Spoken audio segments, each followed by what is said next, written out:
Hello, welcome back to Sunflower Cottage Crochet. I am your host Sarah, and this is another stitch of the week.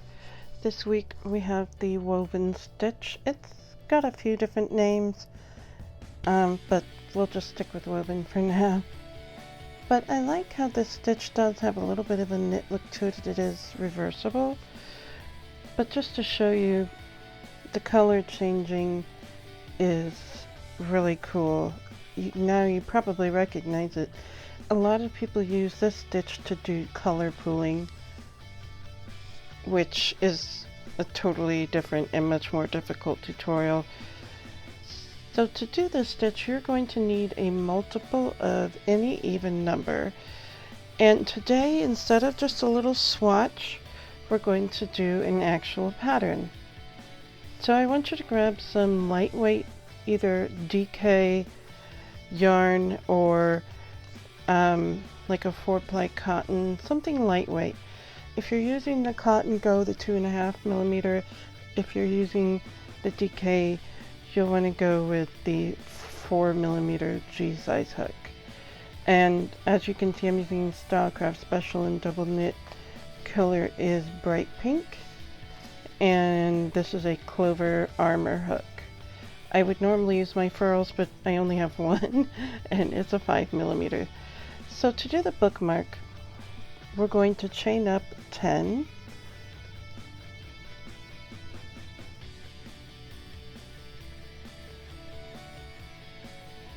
And to do this stitch, you work it so that you do a chain, or a single crochet rather, chain one, skip one, single crochet all the way across. So starting in the second chain from the hook, we're going to put a single crochet. I'm going to work into the back loops, and then we're going to chain one, skip one, single crochet in the next stitch or the next chain, chain one, skip one, single crochet, splitting. Don't split. Still splitting. Do a single crochet, chain one, skip one, single crochet. We have 2 left. Chain one, skip that one, and put a single crochet in the last stitch. Now when you go into the back humps, that last stitch is kind of a pain, but it still makes it look, you have a much more finished edge. Alright, to do the second row, we're going to chain one and turn, and this is how you work this stitch no matter what you're making. And now we're going to skip this first single crochet and go into this gap, the chain one and skip one. These are going to be a lot easier to find. So you're just going to put a single crochet, chain one, skip over to the next gap, put a single crochet, chain one, skip over to the next gap, single crochet, chain one, put one in the final gap, single crochet, chain one, and you actually want to work into the turning chain or the very side of your work to keep your edges straight.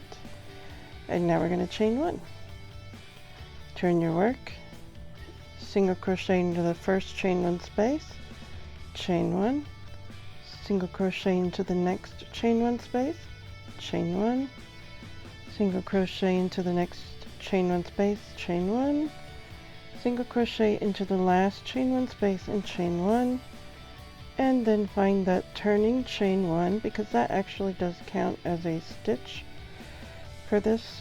There's a few ways to work this particular stitch, but this one is the least confusing in my opinion.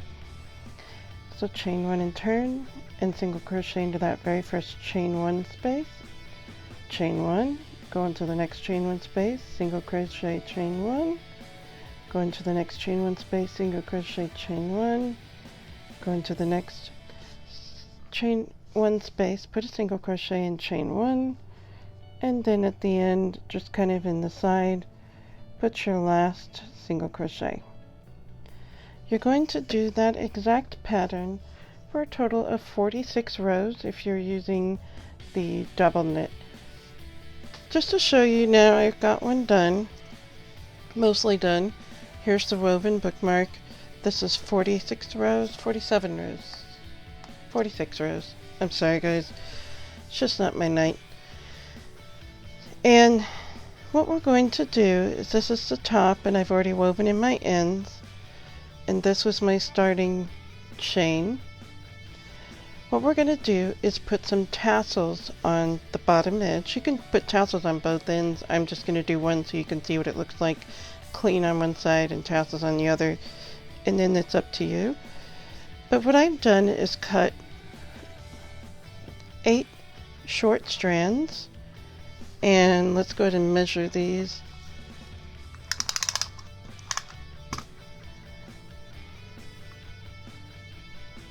These strands are, whoop,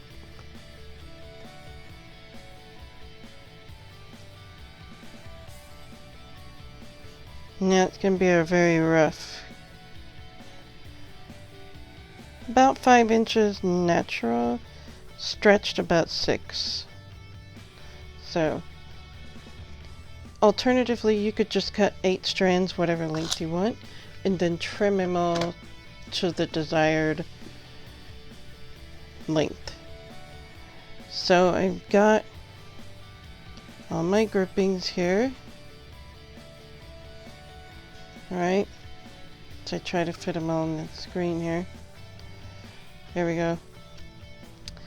Alright, so along this edge we're going to put the tassels. I'm actually going to use a larger hook for this because it's going to help me get it through. And hey, it's the furls. Alright, so I've got these 2 strands wrapped around my finger and sort of pinched and held in place. Now you want to start out somewhere in the middle. You have technically 10 stitches, but only 9 that are like solid because that chain 1 counts as a stitch. So we're going to go right into the middle first, wrap those strands, try to keep them as even as possible. I know it's difficult when they're short. And we're going to pull the loops through, but don't pull them all the way through. Now you're going to wrap all those strands around your a little bit larger hook and attempt to pull them all through. And then all the way through. There we go. So I'm going to grab the next set.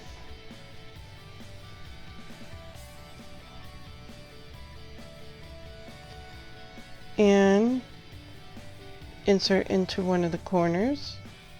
Slide the loops on there and pull through. Whoops, one came off. Alternatively, you could try to pull up enough and use your fingers, but I'm telling you, my fingers are way too big for that. So I just stick with the hook. And I pull it tight. I'm going to grab my next set.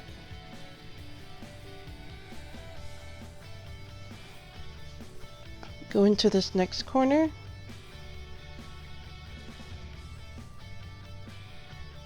Pull through them and pull up a little so I have something to work with.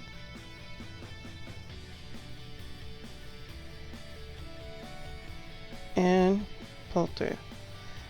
Now I seem to have lost another set because I know I had enough, but that's okay. I can cut it. Okay, got another set here. Now I'm going to put one in between each of these.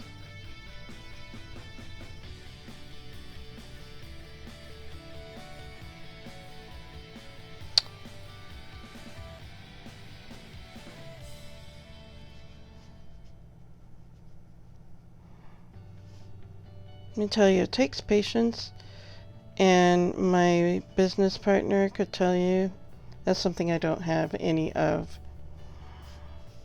Alright, I'm going to cut another couple of strands.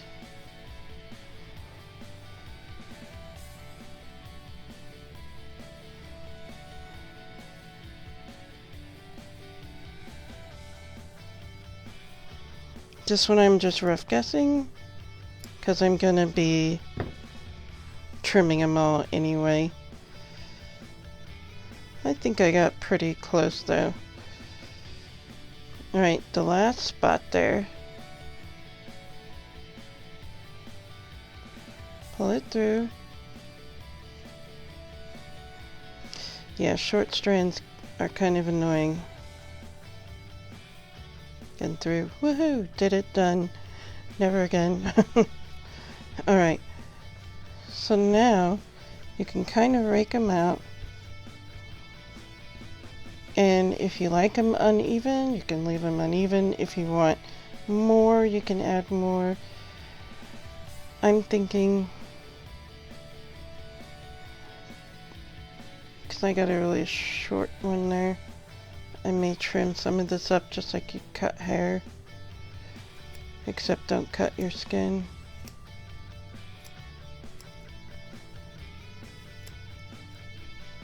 Alright. And well, that seems a little short. That's okay. Alright, so here we are, finished with the woven bookmark.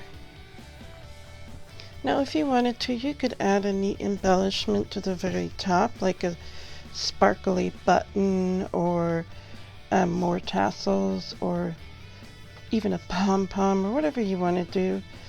You can fold it down with a button or whatever and do it. I'm just going to leave mine plain. It's just a simple little project that I think is a great way to practice learning a new stitch, because you really get some practice in. And if you wanted to clean up your edges, you could just as easily single crochet down the side or even do the same pattern down the side.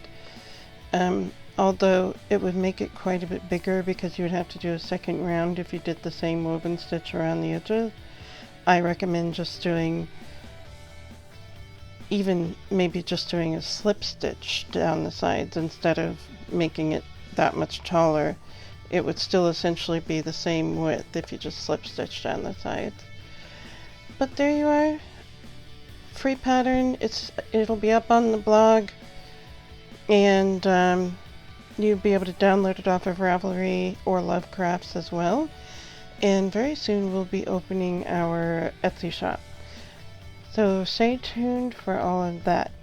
Thank you for joining us. I hope this was helpful and fun for you. If you liked the video, please give it a thumbs up and subscribe to our channel. Hit the little bell icon to be notified of all of our videos here on Sunflower Cottage Crochet. Bye bye.